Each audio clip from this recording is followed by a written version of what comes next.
it's Hailey, and today I'm going to be doing random book recommendations. So I just really quickly want to talk about where the concept for this video came from. Basically, every now and again I get a comment on a video saying it's annoying how I talk about the same books all the time. And I do understand that, but at the same time, I don't have that many books to choose from when I'm recommending books to you guys, because yeah, I've read a lot of books, but at the same time, not all of them are 4 or 5 star reads, and that is kind of my criteria to recommend a book to you guys, is that it has to be at least a 4-star read. Better even is a 5-star read. Most of them are 5-star reads, but sometimes I'm kind of grasping at straws for videos and I have to go for 4-star reads. That means it's a good read, not amazing, but it's still a really good book. Second thing is, I have an obligation to you guys to be honest and to give you guys my honest recommendations, and a lot of my videos are top like 10 whatever. So if I'm picking a book that I really don't feel like is the best for that list, rather than picking a book that I think fits the list better just because I've talked about that book a lot, I feel like I'm being dishonest, and I don't really like doing that. So what I do a lot is I'll have a first recommendations video, and then if I do an updated version, which I do often, that one won't mention any recommendations that were mentioned in the first one. So that way I'm trying to kind of diversify the list and talk about more books than I usually do, like different ones than I usually do. So I hope that makes sense to you guys. Bottom line is, I'm not going to stop repeating books just because they are books that I really stand by. If it's a book that I repeat and talk about a lot, it means it's a really great book that I love and that I think you guys should really read. Now at the same time, I do understand wanting me to talk about different books that I don't get to talk about a lot, and I also want to talk about books that I don't get to talk about a lot, but sometimes it's hard to try and find ways to talk about those different books. So what I've decided to do is this random recommendations. This is literally, I went to my shelf, I picked off 10 books, and I was like, I'm gonna talk about these today. So usually when I do recommendations, there's some sort of unifying theme between all the books, but there is no unifying theme here. They are just books that I really enjoyed and I don't get the chance to recommend to you guys a lot, so I'm going to be talking about them today. Now that being said, these aren't books that I've never mentioned in a video before. All of these books have been mentioned in at least one video, some of them two, but they aren't books that I include in a lot of videos. So without further ado, let's just get into the random recommendations. So first up is Wonderlocke by Jen Malone. This is a story that I enjoyed actually a lot more than I was expecting to. It's such a cute, fun summer read, and it's all about this girl who, she is kind of a homebody. She really likes to stay at home and that's where she's comfortable, but she ends up having to go to Europe and lead a tour group of elderly people around Europe in her sister's place. And just tons of crazy things are happening. The whole time you're like, you're just kind of on the edge of your seat because it's one of those books where you know something bad is going to happen, you just don't know when, so you're just waiting for it to happen. But I loved the travel aspect of this book. I think that's something that a lot of YA books struggle with. I've read quite a few travel books recently and I'm not a huge fan of a lot of the ones that I've read, but this is definitely one that I really enjoyed. Next up is Queen of Hearts by Colleen Oakes. This is a brutal and grotesque version of Wonderland that is kind of under the surface of the children's story, the kind of dark reimagining of it. This is an Alice in Wonderland retelling, obviously, in case you guys didn't get that, but it's from before Alice has gone down the rabbit hole, and it's all about Princess Dinah, and it's showing a political side of Wonderland, and I love the fact that it took the political and it was talking about that, because that's not an aspect that you get to really see a lot in Alice in Wonderland retellings, or at least the ones that I've read. So I loved reading this one. I thought the political aspect was so cool, and I think if you're a lover of Wonderland, you're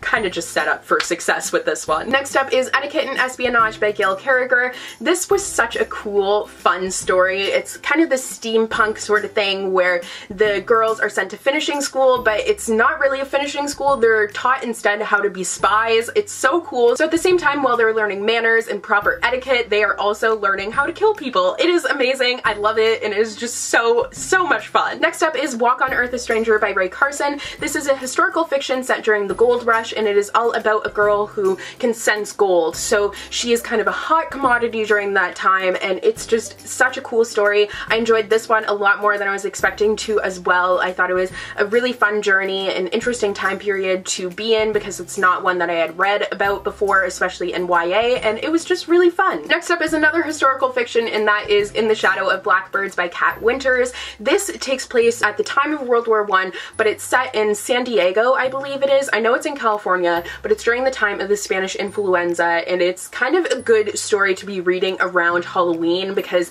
there's ghosts, there's different stuff like that happening. It was just such an interesting take to have on World War I, especially seeing the kind of home front and how the Spanish influenza is attacking everyone. It was just disgusting but scary at the same time, and it was an awesome Halloween read. Next up is Everything Leads to You by Nina LaCour. This is once again a fun summer read. It's all about a girl who she has very big aspirations to make it in the film industry, and she's on her way to doing that, but then they discover this letter from an old like film star, and they end up going on this crazy adventure with the old film star's daughter or something like that. I believe it's the daughter, but it's just crazy. It's tons of fun, and it was just so enjoyable to see that side of Hollywood. I thought it was so interesting and tons of fun. Like I said, I think twice, but you get the point. It was tons of fun, okay? Next up is Winger by Andrew Smith.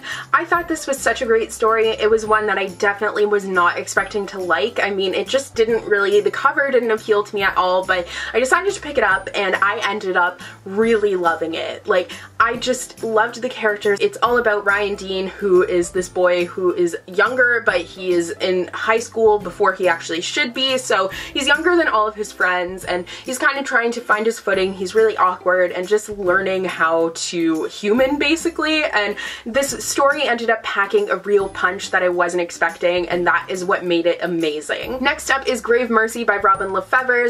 I read this a long time ago, and I haven't really talked about it that much since. I haven't finished the series or continued with it at all. I might end up continuing with it, but I did really love the first book. It's all about a girl who is basically taught to be an assassin by nuns, which is crazy and amazing and just recipe for success. Next up is My Heart and Other Black Holes by Jasmine Warga. This is a story that deals with a pretty intense topic, so it does deal with suicide, so trigger warning for that if you're going to be reading this, but it is all about this girl and this guy who have basically made a suicide pact, and it's their story and how that all happens and all of that. It's hard to explain, kind of easier to just go into, but once again, trigger warning if you are going to pick this one up. And my final random recommendation is The Conspiracy of Us by Maggie Hall. This is once again one that so surprised me because I was not expecting to like it at all, but it centers around the whole theory that there's like this powerful elite that controls everything that's happening in the world. I believe that's what the theory is. I don't really know, but